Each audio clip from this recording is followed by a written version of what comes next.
पांचवें प्यारे भारत में नीला झंडा फहरा दे। साथियों, वक्ता बहुत लोग हैं, समय बहुत कम है। मैं यही तो रहने वाला हूँ, इसलिए मुझे ज्यादा भाषणबाजी करने का औचित नहीं होता है। और आप लोग सब इकट्ठा हुए हैं तो आज नया भारत के रूप में, एक नए सवेरे के रूप में इस देश के अंदर भाई चंद्रशेखर रावण, जिनकी उम्र मुश्किल से 35-40 की होगी, आप जरा उनका एक बार देखने का काम करें।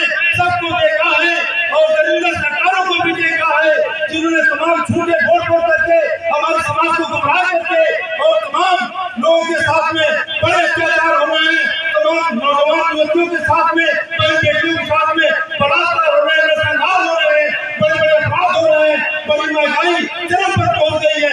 आगे क्या कहना चाहिए, बहुत ही समय कम है।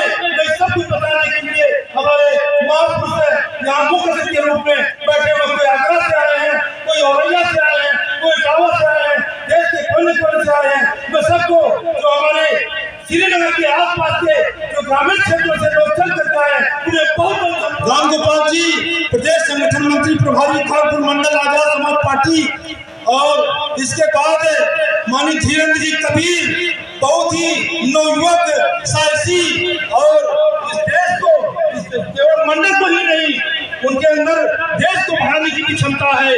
और इसके साथ ही एक दो लाइनों की और कविता है, वो ये है कि बाबा साहब का नाम तो हम लोग कर देते हैं, जय भीम करते हैं, और आगे क्या होना चाहिए उसके लिए बाप लोगों को तैयारी करना है।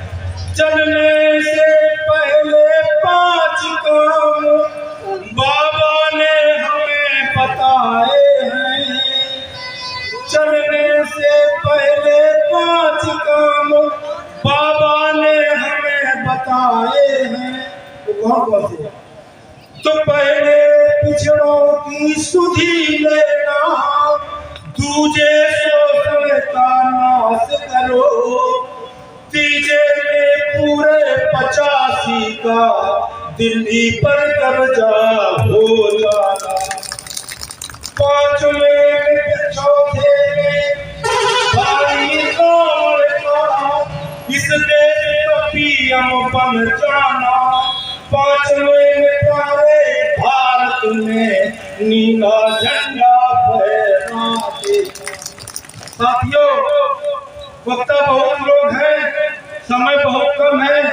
मैं यही तो रहने वाला हूँ, इसलिए मुझे ज्यादा भाषणबाजी करने का औचित नहीं होता है।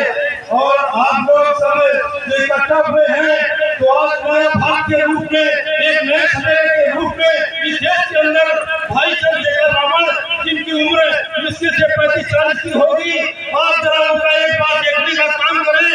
सबको देखा है और दरिंदा सरकारों को भी देखा है, जिन्होंने तमाम झूठे वोट वोट करके हमारे समाज को गुमराह करके और तमाम लोगों के साथ में बड़े अत्याचार हो रहे हैं, तमाम नौजवान युवतियों के साथ में, बड़ी बेटियों के साथ में बलात्कार हो रहे हैं, नरसंहार हो रहे हैं, बड़े बड़े अपराध हो रहे हैं, बड़ी महंगाई चरम पर पहुंच गई है। आगे क्या कहना चाहिए, बहुत ही समय कम है।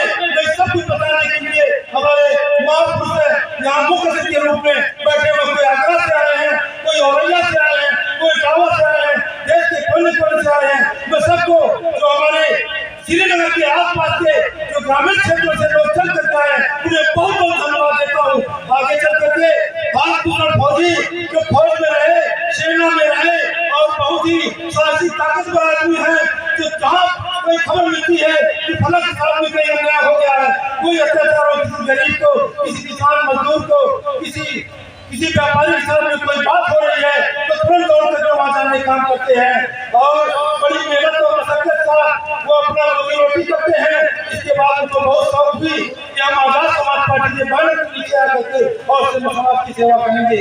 आज ये उन्हीं के ये देन है, उन्हीं के जो मेहनत है, जो आप सब लोग इकट्ठा हुए हैं। हाँ, मानता हूँ कि विधायिका सरोवर है, ये देश 40 वर्गों में है, विधायिका विधायिका बहुत बड़ी होती है, विधायिका मुझे डिग्री आईएएस की बहुत बड़ी होती है तो मानी गई है, जिनमें नौकरी मिलती है, लेकिन विधायिका सर्वोपरि है। इसलिए विधायिका में की परीक्षा बहुत कठिन होती है। अगर वो कठिन न होती तो पंडाल के नीचे इतनी मेहनत करने के बाद इतने ही आदमी न होते, बहुत होते। इसलिए विधाता सरोपर होती है। इसी के साथ मेरा जो कुछ हो रहा हो, मैं क्षमा चाहता हूँ, गलती हुई हो उसके लिए क्षमा चाहता हूँ। जय भीम, जय भारत।